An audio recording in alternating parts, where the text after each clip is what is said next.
அக்கா அருள்மொழி அவர்கள் கொஞ்சம் எனக்கு ஓவரா பில்டப் கொடுத்து பேசிட்டாங்க. ஆனால் அதிகமாக எக்ஸ்பெக்ட் பண்ணாதீங்க. தோன்றதை பேசுவேன். அது சில நேரம் வைரல் ஆக்கி விட்டுறீங்க. அதுக்கு முக்கியமாக இங்கே வந்திருக்கக்கூடிய பத்திரிகை நண்பர்கள் இப்போ கூட காத்துக்கிட்டு இருக்காங்க. ஏதாவது பேசுவானா, வாங்கி விடுவானா, பார்த்துக்கலாம். இன்னைக்கு பிரேக்கிங் நியூஸ் தான். இதை வச்சு ஒரு 2 நாள் ஓட்டலாம். ஒன் வே டிராஃபிக்காகவே இருக்கு. உங்களுக்கு எதுவும் கண்டென்ட் கொடுக்க மாட்டேன்.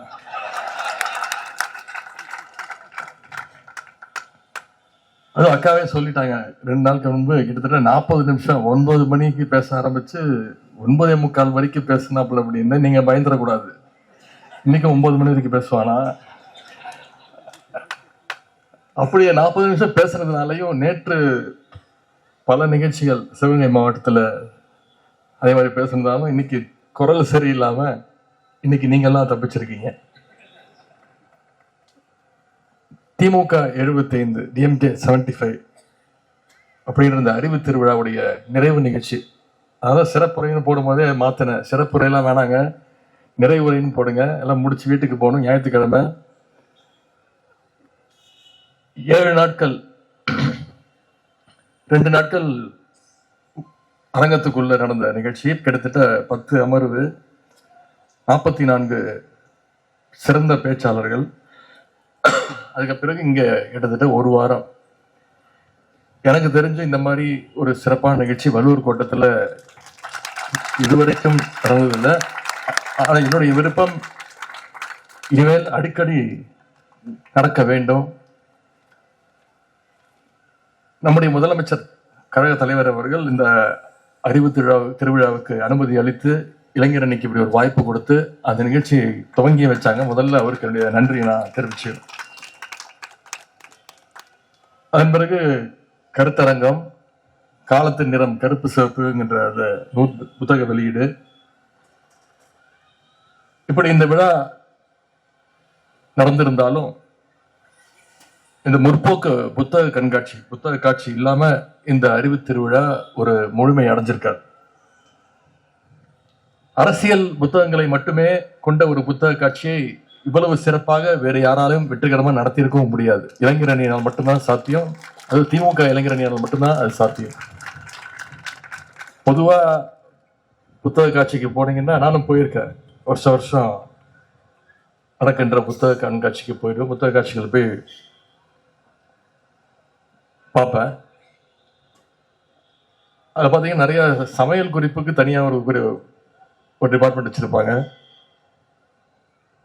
ஜோதிட புத்தகங்கள், செல்ஃப் டெவலப்மெண்ட், கோலம் போடுவது எப்படி,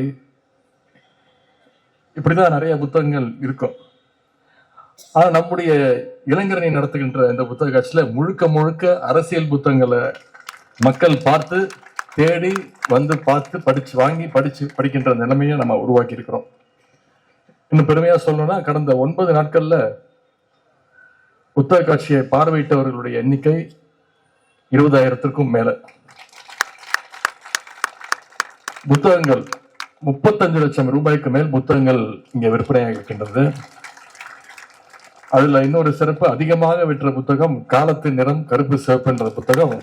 1500 புத்தகங்கள் விற்பனையாக இருக்கிறது. அட்வான்ஸ் புக்கிங் முன்பதிவு திட்டத்தில் மட்டும் கிட்டத்தட்ட 7000 பிரதிகள் காலத்தின் நிறம் கருப்பு சிவப்பு புத்தகம் விற்பனையாக இருக்கிறது. அடுத்த ஆண்டுல இதை விட அதிகமாக ஆகுன்ற அந்த நம்பிக்கையும் இருக்கின்றது. கருத்தரங்கத்தில் ஏற்கனவே நான் 2வது நாள் பேசும்போது சொன்னேன், இந்த வள்ளுவர் கோட்டத்தை தேர்ந்தெடுத்ததுக்கு நிறைய அறிவு திருவிழாங்கிற நிகழ்ச்சியை நடத்துவதற்கு வள்ளுவர் கோட்டம் தேர்ந்தெடுத்ததற்கு பல காரணங்கள் உண்டு அப்படின்னு. கலைஞர் 1973ஆம் ஆண்டு இந்த வள்ளுவர் கோட்டத்திற்கு கட்டுவதற்காக அடிக்கல் நாட்டினார். அப்போ ஒரு முதலமைச்சர். அதன் பிறகு ஆட்சி கலைக்கப்பட்டது. வேலைகள்லாம் வேகமா நடந்தது. 1976ஆம் ஆண்டு கலைஞருக்கே அழைப்பு கொடுக்கல. அடிக்கல் நாட்ட கலைஞரை நிராகரிச்சுட்டாங்க. அழைப்பு கொடுக்கல. கலைஞர் இல்லாமையே இந்த வள்ளுவர் கோட்டத்தை திறந்தாங்க. அதன் பிறகு கலைஞர் அவர் 1989ஆம் ஆண்டு மறுபடியும் நீண்ட இடைவெளிக்கு பிறகு முதலமைச்சரானார். முதலமைச்சரானே அந்த பதவி பிரமாணம் எடுத்துக்கிறதுக்கு, இந்த பொறுப்பு ஏற்றுக்கிறதுக்கு அவர் தேர்வு செய்த இடம் இந்த வள்ளுவர் கோட்டம். பொதுவாக வள்ளுவர் கோட்டம்னாலே கொஞ்சம் எல்லாரும் பயப்படுவாங்க. நிறைய பேர் சொல்லுவாங்க கொஞ்சம் ராசி இல்லாத இடங்க அப்படின்வாங்க. நான் இந்த இடத்த தேர்ந்தெடுத்ததுக்கு அதுவும் மிக மிக முக்கியமான காரணம். ஏன்னா அறிவு திருவிழா நடத்துவதற்கும் ராசிக்கும் எந்த சம்பந்தமும் இல்லைன்னு நம்புறவன் நான். இப்படிதான் சென்ற சட்டமன்ற தேர்தலின் பொழுது நிறைய பேர் ஜோசியெல்லாம் பார்த்தாங்க. உங்களுக்கு தெரியும், கட்டம் சரியில்லை, ஜாதகத்திலேயே சொல்லியாச்சு, அந்த வாய்ப்பே கிடையாது அப்படிலாம் சொன்னாங்க. ஆனா தமிழ்நாட்டு மக்கள் ஒரே மனதாக தேர்ந்தெடுத்தார். நம்முடைய முதலமைச்சர் அவர்கள் தமிழ்நாட்டு மக்கள் தேர்ந்தெடுத்தாங்க. அதற்கு வலு சேர்க்கணும் அப்படிங்கிறதுக்காக தான் இன்னைக்கு இந்த வள்ளுவர் கோட்டத்தில் இந்த நிகழ்ச்சியை நடத்துவதற்கு முதல்ல ஒத்துக்கிட்டோம். புத்தக காட்சியில கிட்டத்தட்ட 60 கடைகள் அமைக்கப்பட்டு 46 பதிப்பகங்கள் பங்கு பெற்றன. அதுலயும் ஒரு சிறப்பு என்னன்னா, புத்தக கண்காட்சிக்குள்ள நுழையும் போது முதல் கடையே இளைஞரனுடைய முத்தமிழர் பதிப்பகத்துடைய முதல் கடை. அனைத்து கடைகளையும் பார்த்துட்டு நீங்க வெளியில வரணும்னா கடைசி கடையாக இருந்தது கலைஞர் கருவூலத்துடைய கடை. இதுக்கிடையில இருந்த ஸ்டால்ஸ்ல திராவிட இயக்க, கம்யூனிஸ்ட, அம்பேத்கர் நூல்கள், பெண் விடுதலை பற்றி பேசுகின்ற நூல்கள், திராவிட சினிமா பற்றிய நூல்கள்னு பல முற்போக்கு நூல்களை இடம்பெற்ற வச்சிருந்தோம். இன்னொரு கூடுதல் சிறப்பு, திருநங்கை பதிப்பகத்துக்கும் ஸ்டால் ஒதுக்கப்பட்டு அந்த தோழர்களுடைய புத்தகங்களும் இங்க பெரிய அளவுல இந்த கடந்த 7 நாட்கள்ல விற்பனை ஆகிடுச்சு. அது மட்டும் இல்லாம இந்த அறிவு திருவிழால கடந்த 7 நாட்களாக இந்த மேடையில பல கலை நிகழ்ச்சிகளும் வைரலாயிருக்கு. பல்வேறு தலைப்புகள்ல பேச்சாளர்களுடைய பேச்சும் இன்னைக்கு அனைவராலும் கவனிக்கப்பட்டிருக்கு. கடந்த 2 நாட்களாக சொன்னது போல சிவகங்கை மாவட்டத்துல சுற்றுப்பயணத்துல இருந்தேன். அங்க சுற்றுப்பயணத்துல பல்வேறு உடன்பிறப்புகள், திராவிட இயக்கப்பட்டார்கள் பல பேரை சந்திச்சேன். அவங்க அத்தனை பேரும் சொன்ன வார்த்தை, பாராட்டினது, இளைஞரணி மிகச்சிறந்த முன்னெடுப்படுத்திருக்கீங்க, இந்த அறிவு திருவிழாவை ஒரு மிகச்சிறந்த எடுத்துக்காட்டு நிகழ்ச்சியா நடத்திருக்கிறீங்க, அதற்கு எங்களுடைய பாராட்டுகள் அப்படின்னு சொன்னாங்க. இங்க பேசுன பல பேர் கூட பேசியிருக்காங்க. இது ஒரு 4 வருடங்களுக்கு முன்பாகவே இந்த முயற்சியில ஈடுபட்டிருக்கணும் அப்படின்னு சொன்னாங்க. அந்த உண்மையை நானும் நிச்சயம் உணர்கிறேன். இனிமேல் நம்முடைய தலைவர் சொன்னது போல வருடம் வெவ்வேறு மாவட்டங்கள்ல நிச்சயம் இந்த அறிவு திருவிழாவை நம்முடைய இளைஞரணி இன்னும் சிறப்பாக நடத்துவதற்கான முயற்சிகள்ல நாங்க ஈடுபடுவோம். இதையெல்லாம் பார்க்கும்பொழுது, இங்க வந்திருக்கக்கூடிய இந்த வரவேற்பை எல்லாம் பார்க்கும்பொழுது, இந்த அறிவு திருவிழாவை எந்த நோக்கத்திற்காக நடத்தணுமோ அந்த நோக்கம் நிறைவேறிக்குங்கிற நம்பிக்கை, மகிழ்ச்சி எனக்கு இங்க வந்திருக்கக்கூடிய வாசக பெருமக்கள், இளைஞர் தம்பிமார்கள் கொடுத்திருக்கிறீங்க. நம்ம கரெக்டான டார்கெட்டை நோக்கி பயணிச்சுட்டு இருக்கிறோம் அப்படிங்கிற அந்த மனநிறைவை நீங்க அத்தனை பேரும் எனக்கு கொடுத்திருக்கிறீங்க. எதற்காக இப்படி ஒரு நிகழ்ச்சி, எதற்காக இப்படி ஒரு முற்போக்கு திருவிழா, முற்போக்கு புத்தக காட்சி அப்படின்னு கேட்டீங்கன்னா, தமிழ்நாட்டு இருக்கக்கூடிய இளைஞர்களை அரசியல் படுத்த வேண்டும் அப்படிங்கிற அந்த ஒரே நோக்கத்தோடு தான் இந்த முயற்சி எடுக்கப்பட்டது. கழக இளைஞரணி தோழர்கள் நிறைய படிக்கணும், நிறைய கருத்துக்களை தெரிஞ்சுக்கணும். நம்ம நிறைய பேர் விமர்சனம் செய்வாங்க, விமர்சனத்துக்கு அப்பாற்பட்டவர் யாருமே கிடையாது. அப்படி விமர்சனம் செய்வங்களுடைய கருத்துக்களையும் நாம தெரிஞ்சுக்கணும், அதுக்கும் பதில் சொல்வதற்கு நாம தயாராக இருக்கணும். அந்த பதிலை தேடி நாம போகணும், அதுக்கு படிக்கணும், வரலாறு தெரிஞ்சுக்கணும். அந்த விமர்சனங்களுக்கு சரியான பதிலடி கொடுக்கும் போது நம்மளாலும் அரசியல் களத்துல சரியான பாதையில போக முடியும், உறுதியா நிக்க முடியும் அப்படின்ற அந்த நம்பிக்கை தான்.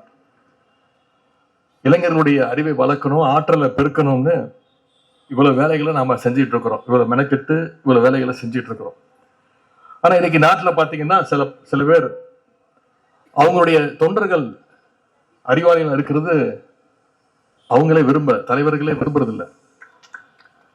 எங்க தன்னுடைய தொண்டர்களுக்கு அரசியல் தெளிவு வந்துட்டா அவங்களால இனி அரசியலே நடத்த முடியாதுன்னு சில தலைவர்கள் பயந்துகிட்டு இருக்கிறாங்க. உதாரணத்திற்கு திராவிட முன்னேற்ற கழகத்தை எடுத்துக்கோங்க. அண்ணா திராவிட முன்னேற்ற கழகத்துடைய தொண்டர்களுக்கு பெரியார் கொள்கையை பத்தி தெரியாது, பெருங்க அண்ணா என்ன சொன்னாருன்னு தெரியாது. இன்னும் சொல்ல போனா அதிமுக கட்சி எதுக்காக தொடங்கப்பட்டதுன்னே அவங்களுக்கு தெரியாது. திமுகவை அப்படிங்கிற ஒரே நோக்கத்தோடு துவங்கப்பட்ட கட்சி தான் அண்ணா திராவிட முன்னேற்ற கழகம். இப்பவும் அந்த கொள்கைகள் தெரியக்கூடாதுன்னு அந்த கட்சி நிரந்தர பொதுச் செயலாளர் திரு எடப்பாடி பழனிசாமி அவர்கள் இன்னும் அந்த பணியில அவர் ஈடுபட்டிருக்கிறார். ஏன்னா அவங்களுக்கு வரலாறு தெரிஞ்சிருச்சுன்னா, கொள்கை தெரிஞ்சிருச்சுன்னா, மக்கள் இன்னைக்கு திரு எடப்பாடி பார்த்து நாளைக்கு அண்ணா திராவிட முன்னேற்ற கழகத்துடைய தொண்டர்கள் நாளைக்கு அவங்களுடைய தலைவர்களை பார்த்து கேட்க ஆரம்பிச்சிடலாம். கேட்பாங்கல்ல, பாஜகவோட இன்னைக்கு இனிமே எந்த காலத்திலயும் கூட்டணி இல்லைன்னு உங்களுடைய தலைவர் ஜெயலலிதா அம்மையார் இருந்தபோது சொன்னாங்களே, இப்ப ஏன் கூட்டணி வச்சீங்க அப்படின்னு கேட்கறதுக்கான வாய்ப்புகள் இருக்குல்ல. ஏன் நீங்களே சொன்னீங்களே 4 மாசம் முன்னாடி இனி எந்த காலத்திலயும் பாஜகவோட கூட்டணி கிடையாதுன்னு நீங்களே சொன்னீங்களே, இப்ப மறுபடியும் நாம பாஜகவுக்கு அடிமையா போயிட்டோமே அப்படின்னு அதிமுக தொண்டர்கள் திரு எடப்பாடி பழனிசாமி அவர்களை பார்த்து கேட்பாங்க. அதனாலதான் அந்த தொடர்களுக்கு எதுவுமே தெரியக்கூடாது திரு எடப்பாடி பழனிசாமி அவர்கள் நினைக்கிறார். அதிமுக தொண்டர்களுக்கு கொள்கை தெரியாம இருந்தா கூட பரவாயில்ல, திரு எடப்பாடி பழனிசாமி அவர்களுக்கு எந்த கொள்கையும் கிடையாது, திராவிடம் தான் என்னன்னு அவருக்கும் தெரியாது. ஏன்னா அவர் படிச்சது ஒரே புக்கு, நானும் தேடிட்டு இருக்கிறேன், இது வரைக்கும் கிடைக்க மாட்டேங்குது. சேக்கிழார் எழுதின கம்பராமாயணம் மட்டும்தான். நாங்களும் புத்தக காட்சியா தேடிட்டு இருக்கிறேன். கொள்கைகளை மட்டும் மறக்கல, அவருடைய தலைவரே யாருன்னு அவர் மறந்திருக்கிறார் பல நேரத்துல. சமீபத்தில் தொலைக்காட்சியில பார்த்திருப்பீங்க, எம்ஜிஆர் சிலைக்கு மாலை போட்டுட்டு வெளில வந்து பேட்டி கொடுத்தார், அண்ணாவுக்கு மரியாதை செலுத்திட்டு வந்திருக்கிறார். அப்படிப்பட்ட தலைவர் அண்ணா திராவிட முன்னேற்ற கழகத்துடைய பொதுச் செயலாளர், எதிர்கட்சி தலைவர் அவர்கள். இதுதான் இன்னைக்கு அதிமுகவுடைய நிலைமை. நம்முடைய இயக்கத்தை நீங்க யோசிச்சு பாருங்க. நம்ம கிட்ட இருக்கக்கூடிய கிட்டத்தட்ட 200 இளம் பேச்சாளர்களை நாம தேர்வு செஞ்சிருக்கிறோம். அந்த இளம் பேச்சாளர்களை விட்டீங்கன்னா ஒவ்வொருத்தரும் 2 மணி நேரம் 3 மணி நேரம் மணிக்கணக்கில் திராவிடத்தை பத்தியும் நம்முடைய இயக்கத்துடைய கொள்கைகளை பத்தியும் அந்த 200 பேச்சாளர்கள் போட்டி போட்டுக்கிட்டு பேசுவாங்க. அதிமுக தான் எப்படி இருக்குன்னா, இன்னும் சில கும்பல்கள் புதுசா கிளம்பி இருக்கு. நம்ம என்னைக்கு அப்படி சொல்ல முடியாது. நம்ம அறிவு திருவிழா நடத்தி 4 நாளுக்கு அப்புறம் தான் அவங்களுக்கு தெரிஞ்சிருக்கு இப்படி ஒரு விழா நடக்குதுன்னு. என்ன கேட்கறாங்க, எப்படி நீங்க அறிவு திருவிழா நடத்தலாம், யாரை கேட்டு நடத்துனீங்க, எதுக்காக நடத்துனீங்க? அறிவு இருக்கிறவன் திருவிழா நடத்துறான், அது அறிவு திருவிழால அவங்களை விமர்சிச்சு பேசிட்டு வந்து கோபம் வேற. எப்படி போலீஸை பார்த்தா திருடனுக்கு பயம் வருமோ, அதனால அறிவுங்கிற வார்த்தையை கேட்டாலே அவங்களுக்கு அதிர்ச்சி. சுகாதார மேம்பாட்டை பத்தி பேசும்போது கிருமிகளை பத்தி பேசாம இருக்க முடியுமா? கிருமிகிட்ட எப்படி நம்ம விலகி நிக்கணுங்கிறதுக்காகத்தான் பேசினாதான் சுகாதார மேம்பாட்டை பத்தி நம்ம தெளிவா பேச முடியும். அது போலத்தான் அறிவு திருவிழால கொள்கைகளை பத்தி பேசும்போது கொள்கையற்ற கும்பலுடைய ஆபத்தை பற்றி இங்க பேசியவங்க சில பேர். இதையெல்லாம் நம்ம பொருட்படுத்த வேண்டிய அவசியம் இல்லை. திராவிட முன்னேற்ற கழகம் என்பதே ஒரு இயக்கம். கழகத்துல பயணிக்கிற ஒவ்வொருவரும் ஒவ்வொரு நாளுமே அறிவு திருநாள். குக்கிராமங்கள்ல கூட நடத்திய இயக்கம் நம்முடைய திராவிட முன்னேற்ற கழகம். சலூன் கடை, டீ கடை, சைக்கிள் ஸ்டாண்டுன்னு சாமானிய மக்களையும் அரசியல் பேச வச்ச இயக்கம் நம்முடைய திராவிட முன்னேற்ற கழகம். நம்முடைய ஒவ்வொரு தலைவரும் நூற்றுக்கணக்கான பத்திரிகைகளை தலைமையேற்று நடத்தினாங்க.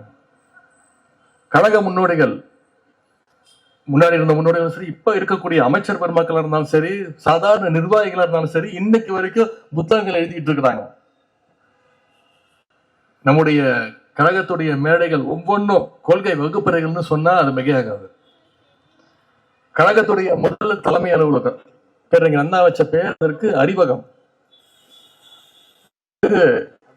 நம்முடைய கலைஞர் கட்சியினுடைய தலைமை நிலையத்தை கட்டார். அதற்கு அவர் வச்ச பேர் அண்ணா அறிவாலயம். இப்படி அறிவுக்கு முக்கியத்துவம் வந்துட்டு இருக்கிறதுனாலதான் இன்னைக்கு திராவிட முன்னேற்ற கழகம் ஒட்டுமொத்த இந்தியாவுக்கும் ஒரு வழிகாட்டியா கழகமாக இயக்கமாக இன்னைக்கு நடைபோட்டுக் கொண்டிருக்கிறது. அதனாலதான் அந்த உரிமையில தான் நாம அறிவு திருவிழாவை நடத்துறோம். நாம இப்போ அத்தனை பேருக்கும் வெறுப்படைஞ்ச அத்தனை பேருக்கும் ஒரு சவால் வரும். நீங்களும் நடத்துங்க, நடத்தி காட்டுங்க, பார்ப்போம். ஆகவே அடிமைகளையும் பாசிஸ்டுகளையும் கொள்கையற்ற வெற்று அட்டைகளையும் கண்டு நாம அச்சப்பட தேவையில்லை. அவங்களுக்கு எல்லாம் பதில் சொல்ல தேவையில்லை. நிச்சயம் சொல்றேன், இந்த அறிவு திருவிழா கழக வரலாற்றுல என்னைக்கும் நிச்சயம் நீடித்து நிலைக்கும். இன்னைக்கு அறிவு திருவிழா நிறைவு பெற்று வள்ளுவர் கூட்டத்திலிருந்து நாம் எல்லாம் புறப்படுறோம். இதற்கு இளைஞரணி அமைப்பாளர்கள் சகோதரர்கள்லாம் பார்க்கும்பொழுது காலேஜ் ஃபேர்வெல் டே முடிச்சுட்டு நண்பர்களை விட்டு கிளம்புற மாதிரி உங்களுடைய முகத்துல ஒரு சோகம் தெரியுது. சோகமா மகிழ்ச்சியான்னு போக தெரியும்.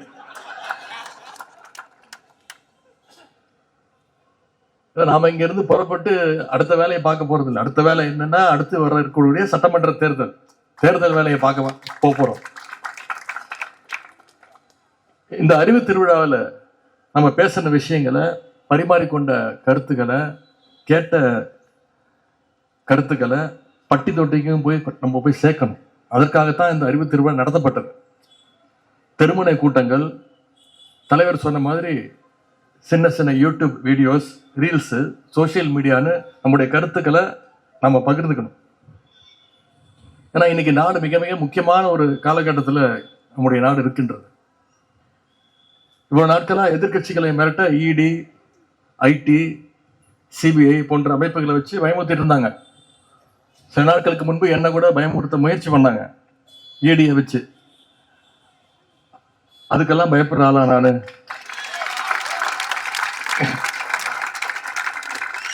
கலைஞருடைய பேரன், கழக தலைவருடைய வளர்ப்பு,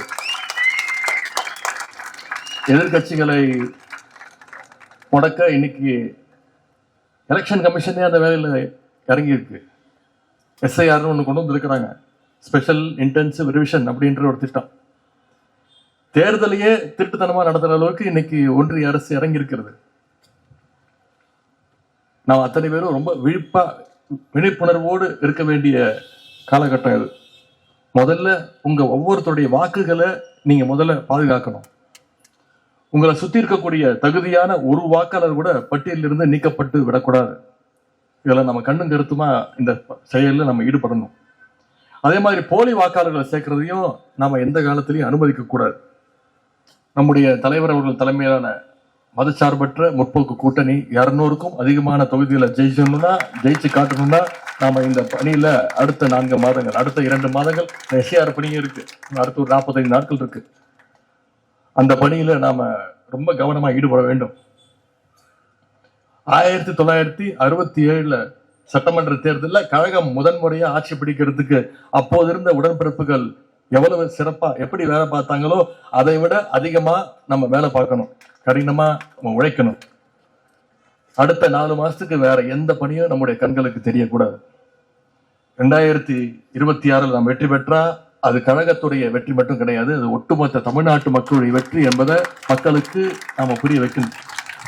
7வது முறையா கழக ஆட்சி அமைக்க தொடர்ந்து 2வது முறையா நம்முடைய தலைவர் அவர்கள் முதலமைச்சர் நாற்காலில் உட்காரணும்னா இளைஞரணி தம்பிமார்கள் களத்தில் இறங்கி அதை நம்ம செஞ்சு காட்ட வேண்டும். அதற்கு இந்த அறிவு திருவிழாவும் முற்போக்கு புத்தக காட்சியும் நிச்சயம் ஒரு அடித்தளமாக இருக்கும்னு நான் நம்புறோம். இந்த நேரத்தில் அறிவு திருவிழா நடத்த அனுமதி வழங்கி நம்மையெல்லாம் வழிநடத்திய நம்முடைய முதலமைச்சர் அவர்களுக்கு, தலைமை கழகத்திற்கும் என்னுடைய நன்றியை நான் தெரிவிச்சுக்கிறேன். பங்கேற்ற அத்தனை பதிப்பகங்களுக்கும், இரவு பகலாக உழைத்த அத்தனை பணியாளர்களுக்கும் என்னுடைய நன்றியை நான் தெரிவிச்சுக்கிறேன். புத்தக காட்சியில உரைவீச்சை வழங்கிய இன்னைக்கு பேசிய திராவிட கழக பிரச்சார செயலாளர் அக்கா அருள்மொழி அவர்கள், நாகை சட்டமன்ற உறுப்பினர் சகோதரர் ஆலூர் ஷானவாஸ் அவர்கள், திரைப்பட பாடலாசிரியர் சகோதரர் கவிஞர் யோகபாரதி அவர்கள், இயக்குனர் சகோதரர் கரு பழனியப்பன் அவர்கள், எழுத்தாளர்கள் அண்ணன் ஆதவன் தீச்சன்யா, கவிஞர் சுகிரதராணி, பகுத்தறிவு மேஜிக் நிகழ்ச்சியை நடத்திய அண்ணன் தாமோதரன் உள்ளிட்டோருக்கும், புதுகை பூபாலம், கோவன் கலைக்குழு, பாப்பம்பட்டி ஜமா, மாற்று ஊடக மையம் கலைக்குழு, நிகர் கலைக்கூடம் உள்ளிட்ட அத்தனை கலைஞர்களுக்கும் இந்த நேரத்தில் அனைவரின் சார்பாக நன்றியை நான் தெரிவிச்சுக்கிறேன். இந்த நிகழ்ச்சியை மிகச்சிறப்பாக ஒருங்கிணைத்த துணை நின்ற நம்முடைய மாவட்ட கழக செயலாளர் சிற்றரசர்களுக்கும் இந்த நேரத்தினுடைய நன்றியை நான் தெரிவிச்சுக்கிறேன். இளைஞரணியினுடைய சென்னை மண்டல பொறுப்பாளர், மாநில துணை செயலாளர் சகோதரர் ஜோயல் அவர்களுக்கும், அவரோடு துணை நின்ற அத்தனை துணை செயலாளர்களுக்கும், மேற்கு மாவட்டத்துடைய இளைஞரணி அமைப்பாளர் சகோதரர் பிரகாஷ் உள்ளிட்ட அத்தனை மாவட்ட அமைப்பாளர்கள், துணை அமைப்பாளர்களுக்கும், அன்பகம் பணியாளர்களுக்கும், பாதுகாப்பு வழங்கிய காவல்துறை நண்பர்களுக்கும், வள்ளுவர் கோட்டத்துடைய பணியாளர்கள், தூய்மை பணியாளர்கள் என அத்தனை பேருக்கும் இந்த நேரத்தினுடைய நன்றியை நான் தெரிவிச்சுக்கிறேன். இந்த அறிவு திருவிழா வென்றதுல உங்களைப் போல நானும் மிகுந்த மகிழ்ச்சி அடைகின்றேன். வாய்ப்புக்கு நன்றி, வணக்கம்.